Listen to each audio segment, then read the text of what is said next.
Assalamualaikum warahmatullahi wabarakatuh. Perkenalkan, nama saya Agilang Ginanjar dengan NIM 24060403. Di sini saya eh, sebagai mahasiswa akan mewawancara narasumber saya, yaitu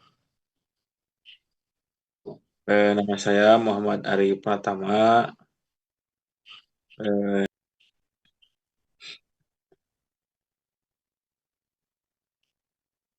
baik, terima kasih. Agar tidak berbelit-belit ke waktu, langsung saja ke materi yang pertama, yaitu tentang konsep dasar etika profesi guru.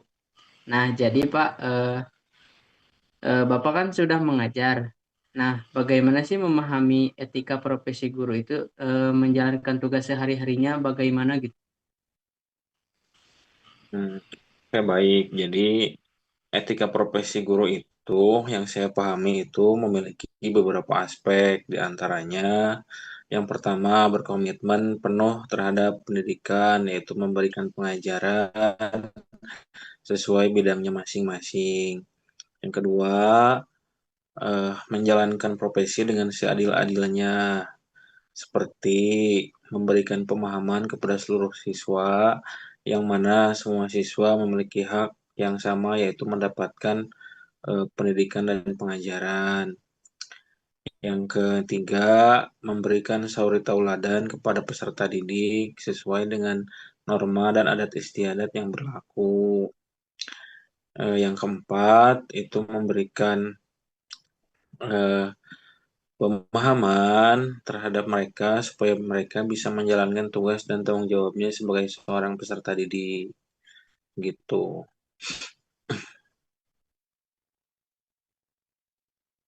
Terima kasih atas jawaban yang tadi Bapak sampaikan, sangat baik didengarnya gitu. Jadi lanjut saja sama yang pertanyaan kedua, yaitu kan di sekolah itu kayak ada tantangan-tantangan kayak gitu kan Pak. Nah jadi gimana sih cara Bapak menjaga etika profesi itu ketika bertemu dengan siswa maupun dengan rekan-rekan guru Bapak dan orang tua siswa itu kayak gimana sih cara menjaga tantangannya gitu? Hmm. Kalau saya akan memberikan jawaban sesuai bidang saya, yaitu di bidang bimbingan dan konseling. Jadi, dalam istilah psikologi ada yang namanya unconditional positive regard, yang artinya menerima tanpa syarat. Menerima tanpa syarat di sini itu adalah kita menerima semua manusia yang ada di lingkungan sekolah, baik itu guru, peserta didik, maupun tenaga kependidikan. Nah, mereka memiliki keunikan dan kelebihan yang berbeda. Nah, tantangannya adalah kita bisa memberikan pemahaman sesuai dengan keunikan yang mereka miliki. Karena tidak semua manusia, tidak semua siswa memiliki pemahaman dan kapasitas yang sama. Nah, tantangannya di situ. Ada anak yang sudah dicontohkan 3 kali baru paham.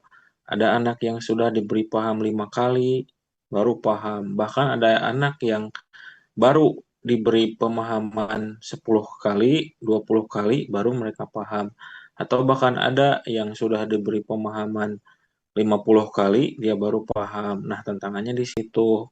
Jadi kita sebagai pendidik jangan bosan-bosan untuk memberikan pemahaman kepada mereka meskipun latar belakang eh, latar belakang pemahamannya berbeda karena setiap manusia memiliki keunikannya masing-masing. Gitu. Baik Bapak, terima kasih. Nah, lanjut ke pertanyaan yang ketiga, yaitu bagaimana sih Bapak itu memberikan teladan etis bagi siswa di kelas maupun di luar kelas kayak gitu Pak? Apakah ada perbedaannya atau enggak gitu? Nah, jelas berbeda. Kalau di dalam kelas itu ruang lingkupnya kecil. Kalau di luar kelas itu ruang lingkup yang lebih besar. Nah, di luar kelas di sini bisa jadi lingkungan sekolah secara menyeluruh maupun di lingkungan masyarakat. Di dalam kelas itu biasanya saya memberikan sauri tauladan itu seperti membuat kesepakatan, seperti memberikan tanggung jawab keterlibatan kepada seluruh siswa, belajar disiplin, tepat waktu itu dimulai dari diri kita sendiri dalam ruang lingkup kelas. Tapi dalam ruang lingkup yang lebih luas, khususnya di luar kelas maupun di masyarakat, itu kita memberikan contoh sosial yang bertanggung jawab secara baik, seperti membuang sampah pada tempatnya, menolong sesama manusia, atau memindahkan jarum supaya tidak terinjak oleh orang lain, atau menolong pedagang yang dagangannya jatuh. Nah, itu adalah salah satu contoh menjadi sauri tauladan ketika di lingkungan masyarakat gitu.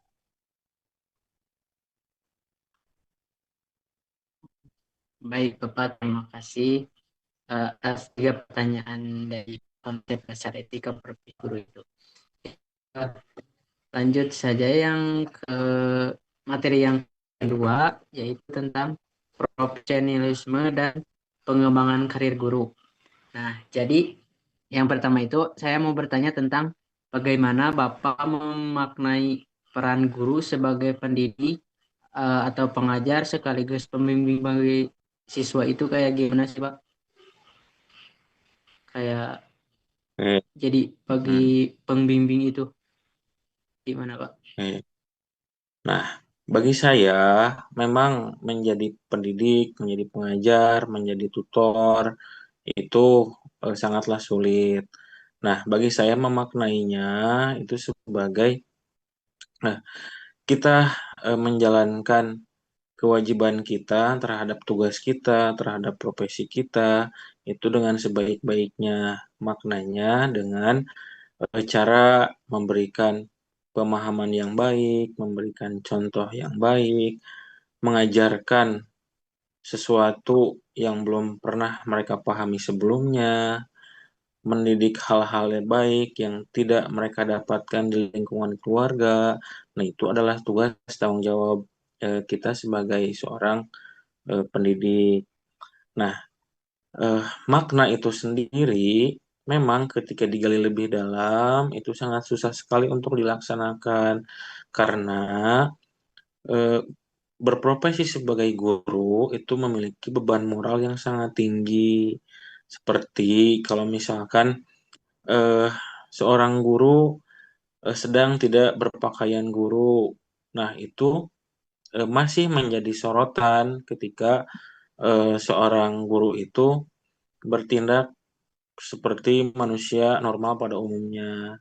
Contohnya seperti saya, misalkan ketika saya tidak berprofesi, tidak menggunakan seragam guru, apakah saya tetap harus berperilaku seperti guru, seperti lingkungan sekolah, apakah seperti manusia pada umumnya? Nah, itu juga kan menjadi sorotan. Atau misalkan kebalikannya, ada seorang guru yang dia di sekolahnya menggunakan seragam guru, mengajar seperti guru yang lain, tetapi kelakuannya tidak mencerminkan seorang guru. Nah, itu menjadi sorotan.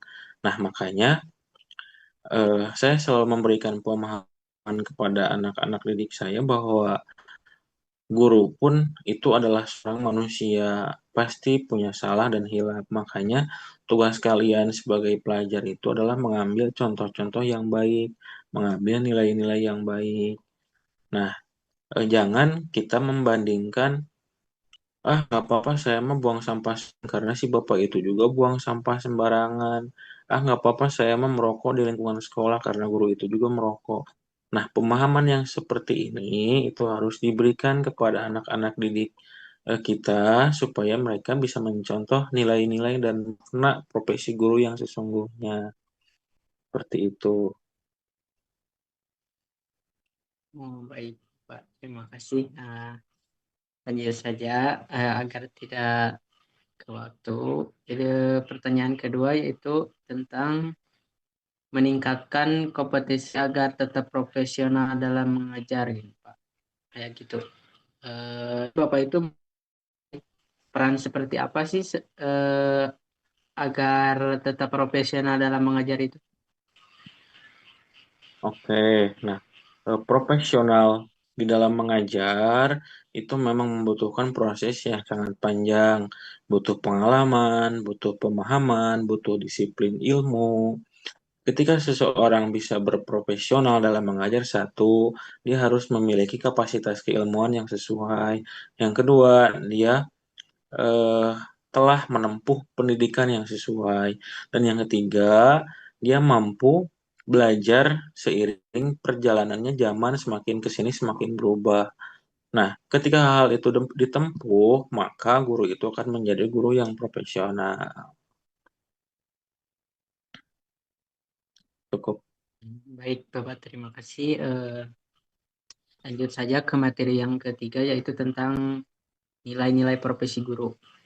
Nah, Pak, jadi seperti apa sih menerapkan nilai-nilai tersebut dalam kegiatan belajar mengajar maupun berinteraksi dalam siswa itu kayak gimana sih, Pak? Kayak untuk menerapkan nilai-nilai kayak nilai-nilai profesi guru terhadap berinteraksi dengan siswanya kayak gimana sih? Oke, nah, menerapkan nilai-nilai juga itu memiliki tantangan yang luar biasa. Nah, seorang guru yang profesional itu menerapkan nilai-nilai sesuai dengan eh, aturan yang berlaku. Satu, melakukan interaksi secara sopan santun. Yang kedua, memberikan komunikasi yang sesuai dengan pemahaman peserta didiknya. Yang ketiga, bukan hanya di dalam komunikasi, tetapi di dalam berperilaku dan bertindak. Yang keempat, itu memberikan nilai-nilai bagaimana cara berpikir yang baik kepada peserta didik. Nah, itu adalah sebuah makna nilai kepada guru untuk memberikan nilai-nilai pemahaman suri tauladan kepada peserta didiknya. Seperti itu. Baik, terima kasih Bapak. Lanjut saja ke materi yang terakhir yaitu tentang etika guru di era digital di abad 21 dan kurikulum merdeka. Nah, jadi bagaimana Bapak menerapkan etika profesi guru dalam menghadapi tantangan di era digital seperti penggunaan media sosial, teknologi, dan pembelajaran itu kayak gimana sih, Pak? Nah, untuk memberikan pembelajaran di era digital ini memang perlu kemampuan yang beriringan. Jadi, seorang guru harus menguasai teknologi seperti pemanfaatan AI, pemanfaatan aplikasi-aplikasi digital, atau penggunaan aplikasi-aplikasi media sosial yang ada pada saat ini. Jadi, tidak bisa dipungkiri yang namanya informasi, yang namanya aplikasi, yang namanya kemajuan teknologi itu menjadi sangat-sangat dibutuhkan saat ini karena kalau seorang guru tidak menguasai itu, maka guru itu tidak bisa memberikan pengajaran yang profesional seperti yang tadi ditanyakan.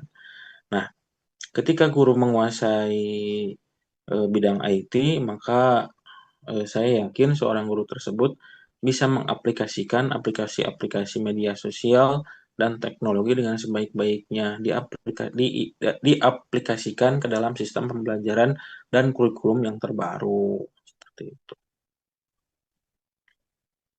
Baik, Pak, terima kasih.